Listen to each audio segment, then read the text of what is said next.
Bonjour à tous, c'est GK98, j'espère que vous allez bien. De ma part, moi ça va très bien. La vidéo, il s'agit des joueurs qui sont trop forts dans leur club, mais éclatés en sélection. Je vais t'en proposer 3 joueurs. Tu me dis si tu es d'accord avec moi. Pense à t'abonner et liker la vidéo et mets ton meilleur commentaire. Allez, générique.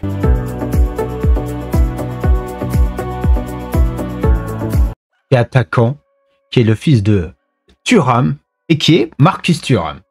Alors, avec Marcus Thuram, c'est drôle, parce qu'il a été transféré à l'Inter Milan gratuitement, qui a réalisé une super saison, voire une excellente saison. Évidemment, il n'est pas seul en attaque, il est avec Lautaro Martinez, qui lui donne des bons ballons, etc.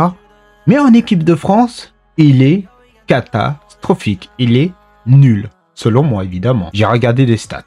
Il a été 39 fois titulaire pour 14 buts à l'Inter de Milan.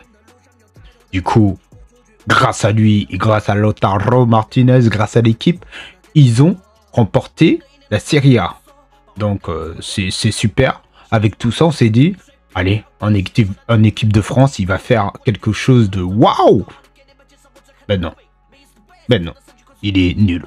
Moi, je suis trop déçu de lui. Vraiment. C'est quoi ce joueur? Et j'ai regardé les matchs. Regardez les matchs de l'équipe de France pendant l'Euro en ce moment. Mais c'est éclaté, c'est nul, je m'endors, il n'y a rien. Moi, ce que j'ai peur, c'est que à l'époque, vous vous souvenez, Cristiano Ronaldo, il est toujours fort, mais quand il était très fort à son prime, tous les ballons passaient par Ronaldo. Là, ce que j'ai peur en équipe de France, c'est que toutes les balles doivent passer par Mbappé. Il faut pas que ça fasse ça. Pour moi, selon moi. Après, si tu es pas d'accord, je te laisse mettre ton commentaire. Mais revenons à Marcus Thuram. Marcus Thuram, franchement, mais... Après, vous allez me dire, oui, il est seul, GK en attaque. Oui, mais il doit faire beaucoup mieux. Il doit faire beaucoup mieux, franchement.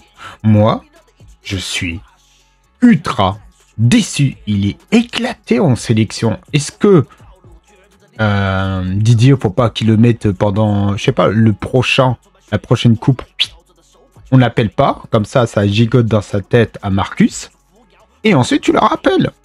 Mais bon, moi je trouve ce joueur, il est vraiment en équipe de France, rien à voir, franchement. Après, faut voir avec 2 attaquants, mais bon, il est nul. Tu me dis ce que t'en penses, et on passe au joueur suivant. Le joueur suivant qui me déçoit énormément, c'est un Portugais qui joue à l'AC Milan et qui s'appelle Rafael Leao. Mais il tue tous les joueurs, toute la défense d'Italie, il les tue, il les mange à petite cuillère. Mais en sélection, mais c'est pas ça. Moi, j'ai du mal à voir un Leao percuteur, créateur. Est-ce que, je sais pas ce qu'il a avec cette sélection, mais il a du mal. J'ai regardé des stats. Avec l'AC Milan, il a fait 34 matchs pour 9 buts et 9 passes D. C'est pas mal pour un ailier. Ailier gauche, je crois que c'est un ailier gauche, tu me diras ça en commentaire si je me trompe. Mais en sélection, il est nul. J'ai regardé les matchs de l'Euro avec le Portugal. Certes, il provoque les joueurs. Il n'y a rien.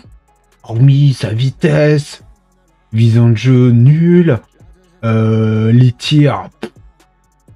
J'ai l'impression qu'il est coincé dans un corps et il n'arrive pas. Et moi, c'est pas le Rafael Leao que je vois à l'AC Milan.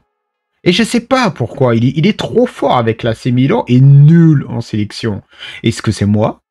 Ou est-ce que toi, tu es d'accord avec moi? Franchement, moi, je suis très déçu.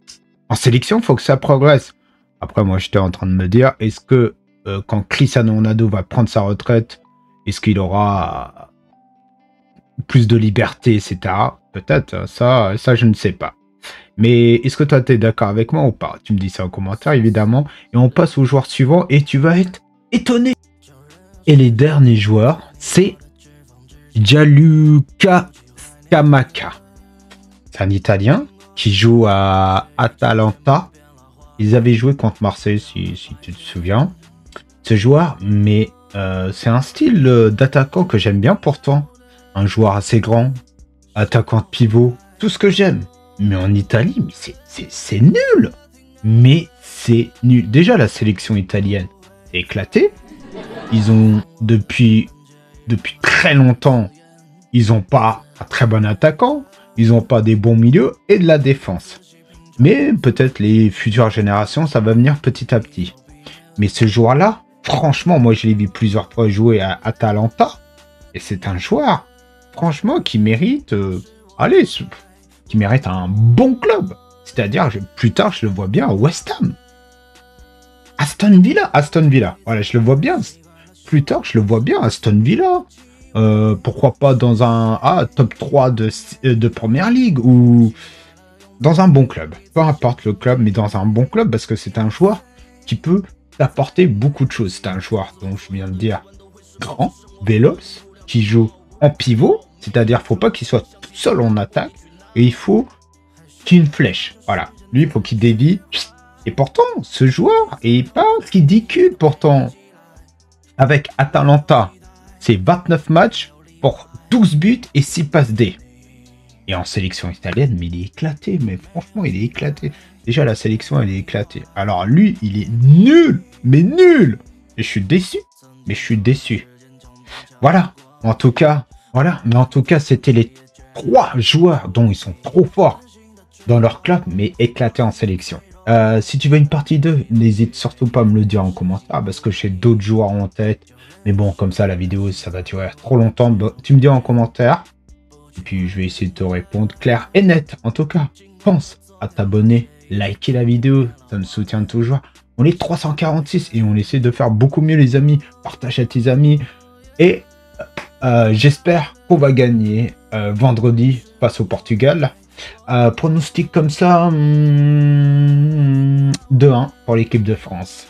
Et je peux même dire les buteurs. Mbappé et Saliba. Et côté Portugal, Cristiano Ronaldo. Dis tes pronostics. Et n'oublie pas, allez la France. Ciao!